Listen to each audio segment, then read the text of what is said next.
Hello students, welcome to my YouTube channel target with RP. आज का हमारा topic है इस्लामी दर्शन।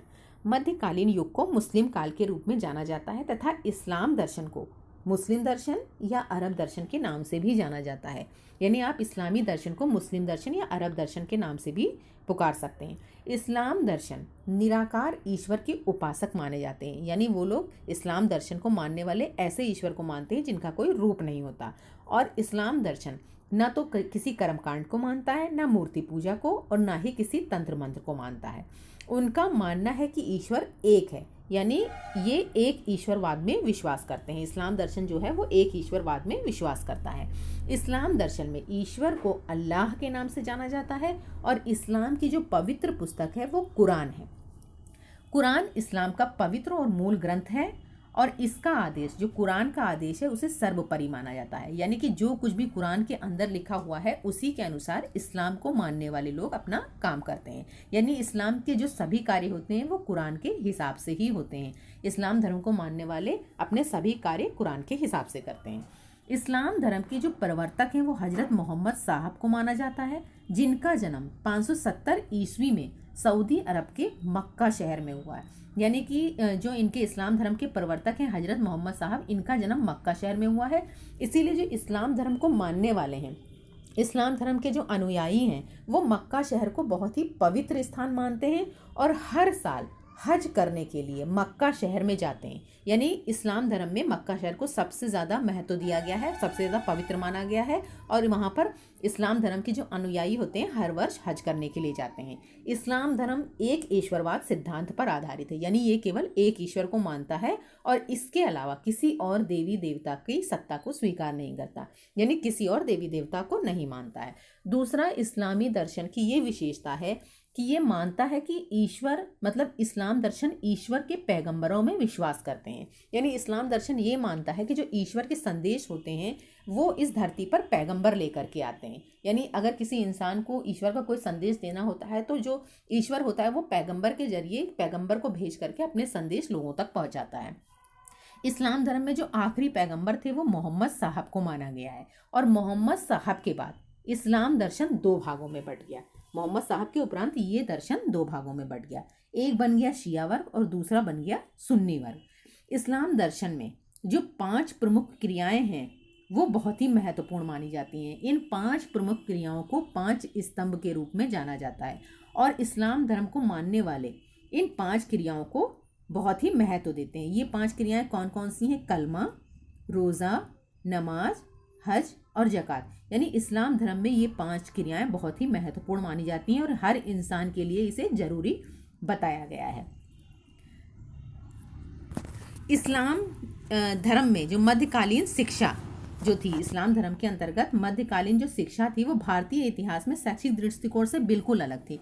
क्योंकि जब तक कि जो है मध्यकालीन युग से पहले जब बाहर से मुस्लिम शासक नहीं आए थे तब भारत की जो शिक्षा थी वो अलग तरीके की थी। और जब बाहर से मुस्लिम शासकों ने यहाँ पर प्रवेश किया, आक्रमण करके जब यहाँ पर आए, तो उन्होंने एक अलग तरह की शिक्षा का स्वरूप प्रस्तुत किया। यानी भारत की जो पारंपरिक शिक्षा प्रणाली थी उसकी जगह पर उन्होंने अपनी एक नई शिक्षा प्रणाली को लागू किया और इस शिक्षा प्रणाली को किसका नाम दिया गया? मुस्लिम शिक्षा प्रणाली का नाम दिया गया, या इसे मध्यकालीन शिक्षा प्रणाली भी बोल दिया जाता है।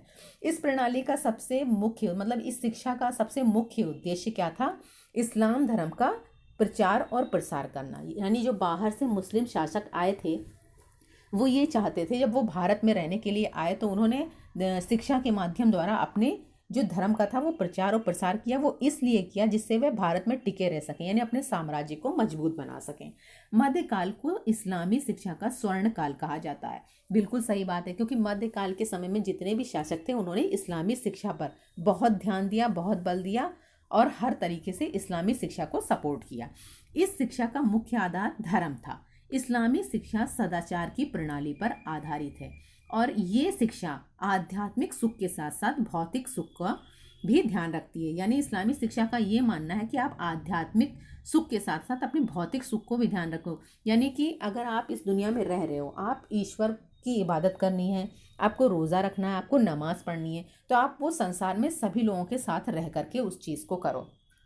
यह दर्शन एक प्रकार से कर्मकांड के सिद्धांत पर आधारित है। यानी यह दर्शन कर्मकांड के सिद्धांत पर आधारित है। इसका मानना ये है कि आप जैसा काम करोगे, यानी ये दर्शन ये मानता है कि आप जैसा काम करोगे, अगर आप अच्छा काम करते हो तो आपको अच्छा मिलेगा, और अगर आप बुरा काम करते हो तो आप बुरा मिलेगा आपको। इस्लाम दर्शन में पुनर्जन्म पर विश्वास नहीं किया जाता है, इसीलिए इन्होंने ये बोला है कि इसी जन्म में आप जैसा करोगे, अगर आप अच्छा करते हो तो आपको स्वर्ग मिलेगा, और आप अगर बुरा करते हो तो आपको नरक मिलेगा। इस्लामी दर्शन में बालक के संपूर्ण विकास पर बल दिया गया है। यानी ये बोला गया है कि बालक के नैतिक, आध्यात्मिक, सामाजिक, सांस्कृतिक हर प्रकार के यानी कि संपूर्ण विकास पर बल दिया गया है। इस दर्शन में यह शिक्षा दी जाती है कि जो इनकी पवित्र पुस्तक कुरान है, उसमें जो कुछ भी लिखा हुआ है वो शिक्षार्थी जो है उस चीज़ को फॉलो करें, यानी उसे समझें, और उसी जो कुरान में जो कुछ भी बताया है उसी के बताए हुए रास्ते पर चलें। इस काल में दो प्रकार की, यानी जो मध्यकालीन जो शिक्षण मध्यकाल का समय था, उस टाइम में दो प्रकार के शिक्षण संस्थानों के बारे में वर्णन किया गया है। एक तो हमारा हो गया मकतब, और दूसरा मदरसा। मदरसा वह स्थान होता है जहाँ पर भाषण दिए जाते हैं, यानी कि मदरसा वह स्थान होता है जहाँ लोग अपने व्याख्यान देते हैं, और मदरसों में रहने के लिए लोग, बच्चों की जो शिक्षार्थी होते थे, उनके रहने की व्यवस्था भी की जाती थी। और मकतब वो जगह होती थी जहाँ पर प्राथमिक शिक्षा दी जाती थी। ध्यान रखिएगा, इसमें एग्जाम्स में 3-4 सेंटेंस दे दिए जाते हैं, और ये पूछते हैं कि इनमें से कौन से सेंटेंस सही है और कौन से गलत हैं। तो इस बात को ध्यान रखिएगा कि मदरसा वह स्थान है जहाँ पर भाषण दिए जाते हैं, और मकतब वो स्थान है जहाँ पर प्राथमिक शिक्षा दी जाती है। मकतब वो जगह होती है जो मस्जिद के साथ जुड़ी हुई होती है, यानी ऐसी जगह होती है जो मस्जिद के साथ जुड़ी हुई होती है, और मकतब में बच्चों को लिखना पढ़ना आदि सिखाया जाता है। मकतब में मौलवियों द्वारा शिक्षा प्रदान की जाती है, यानी जो मस्जिद में मौलवी रहते हैं वही मकतब में जा कर के बच्चों को शिक्षा प्रदान करते हैं। और मकतब में जो प्रवेश होता है वो 4 वर्ष की आयु में होता है, और जो मौलवी होते हैं वो बिस्मिल्लाह करा करके मकतब के अंदर बच्चों को प्रवेश करा देते हैं। इस्लामी दर्शन में 2 प्रकार के पाठ्यक्रमों का वर्णन किया गया है। एक धार्मिक पाठ्यक्रम हो गया, दूसरा लौकिक पाठ्यक्रम हो गया। धार्मिक पाठ्यक्रम ऐसा होता है जिसके अंतर्गत कुरान, मोहम्मद साहब की परंपराएं, इस्लामी कानून इत्यादि या इस्लामी इतिहास के बारे में शिक्षा दी जाती है। जबकि लौकिक पाठ्यक्रम में क्या होता है, लौकिक पाठ्यक्रम में आपका अरबी, साहित्य, व्याकरण, इतिहास, गणित, दर्शन शास्त्र, नीति शास्त्र, यूनानी शिक्षा आदि को सम्मिलित किया गया है। यानी धार्मिक शिक्षा में धर्म के बारे में पूरी तरीके से शिक्षित किया जाता है, और लौकिक पाठ्यक्रम में ऐसे पाठ्यक्रमों को सम्मिलित किया गया है जिससे रोजगार परक पाठ्यक्रम को सम्मिलित किया गया है। शिक्षा देने का माध्यम अरबी और फारसी भाषा थी, यानी उस समय में जो शिक्षा दी जाती थी इस्लामी शिक्षा, वो अरबी भाषा में और फारसी भाषा में दी जाती थी। उस समय में जो 2 शिक्षण संस्थाएं थीं, मकतब और मदरसे, इनके अलावा भी लोग शिक्षा प्राप्त करते थे, छोटी छोटी दरगाहों में जाकर के वहाँ पर शिक्षा प्राप्त किया करते थे। यानी मकतब और मदरसों के अलावा जो इस्लामी शिक्षा दी जाती थी तो वो दरगाह में भी दी जाती थी। स्त्रियों की शिक्षा के लिए शिक्षक घर पे आते थे, क्योंकि मध्यकालीन युग ऐसा युग था जब स्त्रियों की जो स्थिति थी बहुत ज़्यादा दयनीय थी। उस समय में पर्दा प्रथा था, अनेक प्रकार के पाबंदी लगी हुई थी स्त्रियों पर, इसलिए स्त्रियों की शिक्षा पर इतना ध्यान नहीं दिया जाता था। लेकिन जो कुछ स्त्रियां जो पढ़ना चाहती थीं तो उनके लिए शिक्षक घर पर आते थे और उन्हें धार्मिक शिक्षा प्रदान करते थे। मध्यकालीन युग में मदरसों में सबसे प्रचलित जो शिक्षण विधि थी वो भाषण विधि थी। विद्यार्थियों को स्व अध्ययन के लिए प्रेरित किया जाता था, और जो उस समय की सबसे ज़्यादा प्रचलित विधि थी वो थी रटने की प्रथा। यानी जो टीचर होते थे, जो अध्यापक होते थे, वो बच्चों की रटने के माध्यम द्वारा उनको चीज़ों को याद कराते थे। यानी बच्चे क्या करते थे, जो कुरान की आयतें होती थी उन्हें रट कर याद करते थे, यानी अपने पाठों को बार बार दोहराते थे और उसके बाद उन्हें रट करके याद कर लेते थे। कभी कभी ऐसा होता था कि शिक्षक को कोई अपने विचार या किसी प्रकार के आदर्श इत्यादि के बारे में समझाना होता था, तो उसके लिए वे छोटी मोटी कथा विधि का उपयोग कर लेते थे। ये दर्शन ऐसा दर्शन था जिसमें सबसे पहले मॉनिटरी प्रणाली की शुरुआत करी गई थी। एग्जाम्स में ये वाला क्वेश्चन कई बार पूछा गया है, इसको ध्यान में रखिएगा कि सबसे पहले मॉनिटरी प्रणाली की शुरुआत किसने की थी, इस्लामी दर्शन ने की थी। तो इस दर्शन ने सबसे पहले मॉनिटरी प्रणाली की शुरुआत करी। इस्लामी दर्शन की शिक्षा में दंडात्मक शिक्षा प्रणाली को अपनाया गया। यानी अभी तक के दर्शन में आपने देखा होगा जितने भी दर्शन हुए हैं उन्होंने दंड का विरोध किया है, लेकिन इस्लामी दर्शन में दंड को महत्वपूर्ण माना गया है। और दंड इसलिए महत्वपूर्ण माना गया है क्योंकि वो अनुशासन हीनता नहीं चाहता था। यानी इस्लामी दर्शन ये मानता था कि दंड देना चाहिए, इसलिए देना चाहिए क्योंकि अनुशासनहीनता ना फैलने पाए। क्योंकि इस्लामी दर्शन में, इस्लामी शिक्षा में अनुशासन को बहुत महत्व दिया जाता था। तो इस्लामी जो दर्शन शिक्षा थी वो दंडात्मक प्रणाली पर आधारित थी। इसका ये अर्थ होता था कि अगर कोई बच्चा कोई गलती करता है तो जो शिक्षक है उसको दंड दे सकता है। लेकिन इसका ये मतलब नहीं है कि किसी बच्चे ने गलती करी और आपने उसको दंड दे दिया, ऐसा नहीं होता था।